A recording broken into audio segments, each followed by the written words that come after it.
পুনর্বাসনের বিষয়ে ভারত যে শেষ পর্যন্ত তার সর্বোচ্চ করণীয়টা করে যাবে সে কথা আমি শুরু থেকেই বলে আসছি, নিশ্চয়ই দর্শক আপনাদের অনেকেরই মনে থাকার কথা।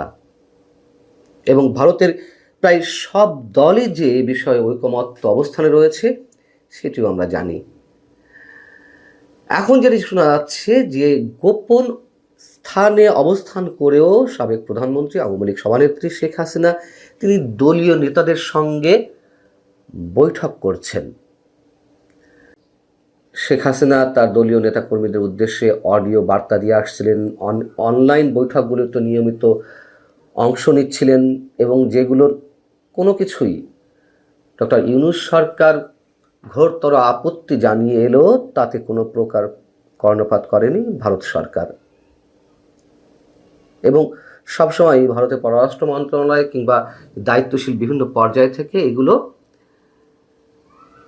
ক্ষেত্রে বলা হয়েছে যে কারোর বাক স্বাধীনতায় বাধ সাধে না ভারত। এমনকি বিবিসিতে দিল্লিতে এবং কলকাতায় অফিস ভাড়া করে দলীয় কার্যক্রম পরিচালনা করছে সেখানে অবস্থানরত আওয়ামী লীগ নেতারা, এমন একটি প্রতিবেদনও তো প্রকাশিত হলো, যদিও সেটি অস্বীকার করেছে ভারতের পররাষ্ট্র মন্ত্রণালয়। তো এতদিন বিভিন্ন অডিও বার্তায় কিংবা অনলাইন বৈঠকগুলোতে শেখ হাসিনা তার বক্তব্য প্রচার করে এলো বা তার নির্দেশনা বিভিন্ন বিষয় দিয়ে এলো, আমরা হঠাৎ করে দেখলাম তিনটি আন্তর্জাতিক বার্তা সংস্থা বা গণমাধ্যম, যেমন রয়টার্স, CNN সহ 3টি গণমাধ্যমে তার সাক্ষাৎকার প্রচারিত হলো একযোগে। এটি তো আর ভারত সরকারের অনুমতি ছাড়া সম্ভব নয় নিঃসন্দেহে।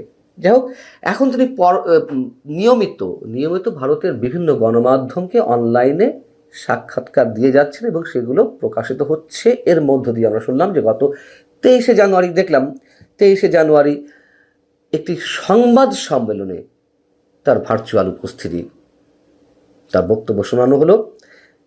তারপর শোনা যাচ্ছিল যে তিনি ভিডিও কলে আসবেন এবং যে কোনো সময় ভিডিও কলে যুক্ত হতে পারেন।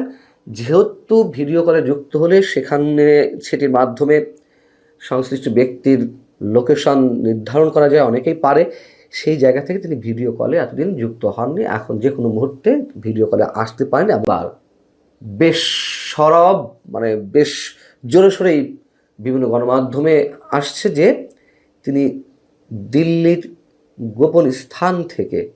গোপন স্থানে যুক্তরাজ্য আওয়ামী লীগের নেতাদের সঙ্গে দীর্ঘ একটি বৈঠক করেছেন।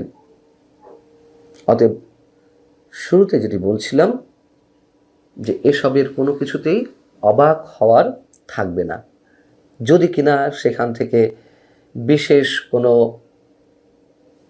কোনো কিছু ঘটে যায়। গণমাধ্যমকে যুক্তরাজ্য আওয়ামী লীগের নেতারা যেটি বলছেন, ভারত সরকার দিল্লিতে কঠোর নিরাপত্তা বেষ্টনীর মধ্যে বিশাল একটি বাড়িতে শেখ হাসিনাকে অত্যন্ত মর্যাদার সাথে রেখেছে। শেখ হাসিনাকে সেবা ও সহায়তার জন্য অনেকেই কাজ করছেন। এই বাসস্থানের নিরাপত্তা বলয়ও কয়েক স্তরে বিন্যস্ত। শেখ হাসিনার ছোট বোন শেখ রেহানা এবং সাবেক তথ্য প্রতিমন্ত্রী মিস্টার আরাফাতের মতন কয়েকজন নিয়মিত তার সঙ্গে দেখা করছেন। এমনকি মাঝে মধ্যে তার ছোট বোন শেখ রেহানাও সেই গোপন স্থানে, তার থাকার স্থানটিতে একসাথেই অবস্থান করেন। যেই বিষয়গুলো গণমাধ্যমে এসেছে সেখান থেকে জানা যাচ্ছে যে লন্ডন থেকে যাওয়া যুক্তরাজ্য আওয়ামী লীগের 5 নেতা 21শে জানুয়ারি শেখ হাসিনার সঙ্গে দীর্ঘ এই বৈঠকটি করেন। কড়া নিরাপত্তা বেষ্টনী পার করে নিরাপত্তা বাহিনীর সদস্যরা শেখ হাসিনার থাকার স্থানটিতে তাদেরকে নিয়ে যান এবং মোবাইল ফোন বা অন্যান্য কোনো সামগ্রী নিয়ে যাওয়ার অনুমতি দেওয়া হয়নি। শেখ হাসিনার সঙ্গে যারা সাক্ষাৎ করেছেন তাদের একজন গণমাধ্যমকে বলছেন যে কঠোর নিরাপত্তা ব্যবস্থার মধ্য দিয়ে সাক্ষাৎটি অনুষ্ঠিত হয়। শেখ হাসিনার পারমিশনের পর নিরাপত্তা যাচাই করে যুক্তরাজ্য আওয়ামী লীগের এই দলকে নিরাপত্তা বাহিনীর গাড়িতে করে শেখ হাসিনার বসবাসরত বাড়িতে নিয়ে যাওয়া হয় এবং তারা বলছেন যে শেখ হাসিনাকে ওই সময় যথেষ্ট আত্মবিশ্বাসী, আত্মপ্রত্যয়ী বলে মনে হয়েছে এবং তার শরীর যে ভেঙে পড়েছে যেসব গুঞ্জন শোনা যাচ্ছিল তার আসলে কিছুই নয়, তবে শারীরিক ওজন কিছুটা কমেছে। যাই হোক, যে 5 নেতা শেখ হাসিনার সঙ্গে দেখা করেছেন যুক্তরাজ্য আওয়ামী লীগের, তাদের মধ্যে রয়েছেন আওয়ামী লীগের সভাপতি, সাধারণ সম্পাদক সহ সিলেট সিটি কর্পোরেশনের সাবেক মেয়র একজন আনোয়ারুজ্জামান চৌধুরী এবং যুক্তরাজ্য যুবলীগের যুগ্ম সাধারণ সম্পাদক।